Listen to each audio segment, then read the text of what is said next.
ईरानी ने चुनाव प्रचार की कमान संभाली। इस दौरान स्मृति ने अखिलेश और जयंत चौधरी पर जमकर निशाना साधा। स्मृति ईरानी से रिपब्लिक भारत ने एक्सक्लूसिव बातचीत की।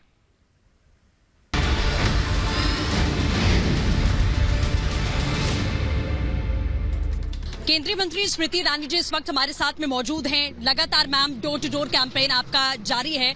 पश्चिमी उत्तर प्रदेश की खास तौर पर बात करें तो आरएलडी और सपा के गठबंधन के बाद में वो बड़ी मजबूती से कह रहे हैं कि हम आश्वस्त हैं कि जाट और किसान समाजवादी पार्टी के साथ में होगा, आरएलडी के साथ में होगा, भारतीय जनता पार्टी का पलायन होगा।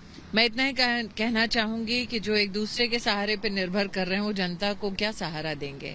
आज हमारा ये सौभाग्य है कि प्रधानमंत्री जी के आशीर्वाद से देश के हर किसान के बैंक के खाते में प्रधानमंत्री किसान सम्मान योजना के तहत पैसा जाता है, जिसमें से उत्तर प्रदेश में भी 2 करोड़ से ज्यादा किसानों को इसका लाभ हुआ। हम ये भी जानते हैं कि योगी सरकार में ज्यादा से ज्यादा एमएसपी ऑपरेशंस में सरकार की सहभागिता के माध्यम से किसानों को फायदा रहा। आज आप सपा की बात करते हैं तो सपा के जो उम्मीदवार हैं वो अपने आप में इस बात का उदाहरण है कि सपा की रणनीति और राजनीति किस प्रकार की है। आपराधिक छवि के जिन लोगों को वो आज मैदान में उतार रहे हैं इस चुनाव में, वो इस बात का साफ संकेत है कि सपा आज भी अपराध को गले लगाए बैठी है, आज भी आपराधिक तत्वों के आधार पर वो इस चुनाव लड़ने का प्रयास कर रही है। मैम, राहुल गांधी ने आज एक बार फिर से हिंदुत्व को लेकर टिप्पणी की है, उस पर आप क्या कहना चाहेंगे? उनका कहना है कि एक हिंदूवादी ने गांधी जी को मारा था।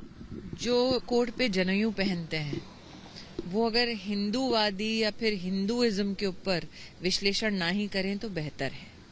हिंदू समाज क्या है? ये वो हिंदू समाज है जिसके बारे में राहुल गांधी ने कहा कि हम सब आतंकवादी हैं।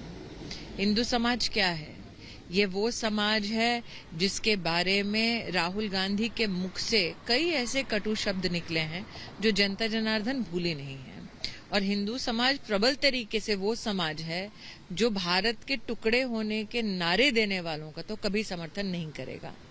लेकिन आजकल वो सोशल मीडिया के माध्यम से इस प्रकार की टिप्पणी निश्चित रूप से करते हैं। वो ना समाज को समझे हैं ना देश को समझेंगे। बिल्कुल। मैम, अगर उत्तर प्रदेश की बात करें, कैंपेनिंग लगातार भारतीय जनता पार्टी की जारी है। कोविड काल है तो जाहिर तौर पर डोर टू डोर कैंपेन और वर्चुअली सब कुछ हो रहा है। लेकिन अगर एक तरफ समाजवादी पार्टी के हम हौसलों की बात करें तो उनका यही कहना है कि भारतीय जनता पार्टी ने जो कुछ भी अभी तक 5 साल तक जनता को ठगा है, अब वो जनता समझ गई है और एक बार फिर से उत्तर प्रदेश में 2 लड़कों की जोड़ी आई। 40 लाख परिवारों को घर देना, 15 करोड़ परिवारों में जाकर 18 महीने मुफ्त का राशन देना, 25 करोड़ वैक्सीन की डोजेज मुफ्त देना जनता को, इस प्रदेश में 2 करोड़ से ज्यादा परिवारों में टॉयलेट्स बनवाना, साथ ही प्रधानमंत्री किसान सम्मान निधि के तहत किसानों को फायदा डायरेक्ट दिलवाना, ये विकास को परिभाषित करता है।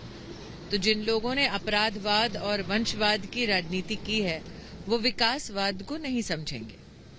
तौकीर रजा एक नाम आपने भी जाहिर सुना होगा, जो कांग्रेस पार्टी को समर्थन कर रहे हैं। प्रियंका गांधी जो लड़की हूं लड़ सकती हूं का नारा देती हैं, एक ऐसे व्यक्ति का समर्थन लेती हैं जो पाकिस्तान की बात करता है, जो देश विरोधी बात करता है। उनकी बहू निदा खान ने भारतीय जनता पार्टी को ज्वाइन किया और कहा कि बीजेपी में ही महिलाएं सुरक्षित हैं।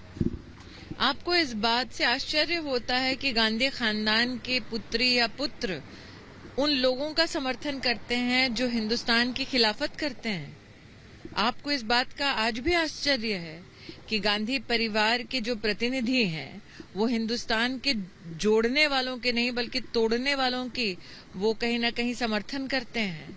जनता अब जान चुकी है कि चाहे वो प्रियंका जी हों या राहुल जी हों, राष्ट्रहित में उनके मुख से कभी कोई स्वर नहीं निकलेगा।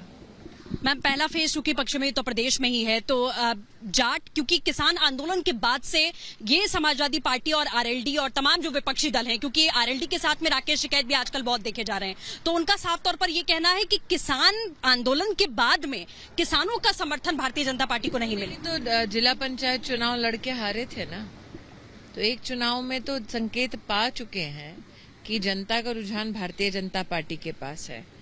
अब इस चुनाव में भी साफ हो जाएगा कि एक बार फिर भाजपा की सरकार उत्तर प्रदेश में बन रही है और जनता ने अस्वीकार किया है उनकी राजनीति को, जो आज सपा का दामन थामे है। मैम एक आखिरी सवाल होगा, 5 राज्यों में चूंकि इलेक्शन है, बंगाल में भी सीधे तौर पर हलचल मची हुई है, असर वहां पर भी देखने को मिल रहा है, वहां बहुत ज्यादा लोग आपसे प्रभावित रहते हैं, लोकप्रियता आपकी बंगाल में बहुत है, तो वहां की जनता के लिए कुछ शब्द आपके बंगाली में मैं चाहूंगी। मैं इतना ही कहना चाहूंगी कि भारतीय जनता पार्टी की केंद्र की सरकार प्रतिबद्ध है कि राष्ट्र के हर नागरिक का संरक्षण हो, हर नागरिक अपनी उपलब्धि, अपने लक्ष्य की ओर बढ़े, उसमें हमारी सहभागिता हो। আর যত আমাদের বাঙালি ভাই আর বোন আজকে আপনার এই চ্যানেলটা দেখছেন, সরস্বতী পুজোর সবাইকে শুভকামনা জানাতে চাই। बहुत शुक्रिया हमसे बातचीत करने के लिए।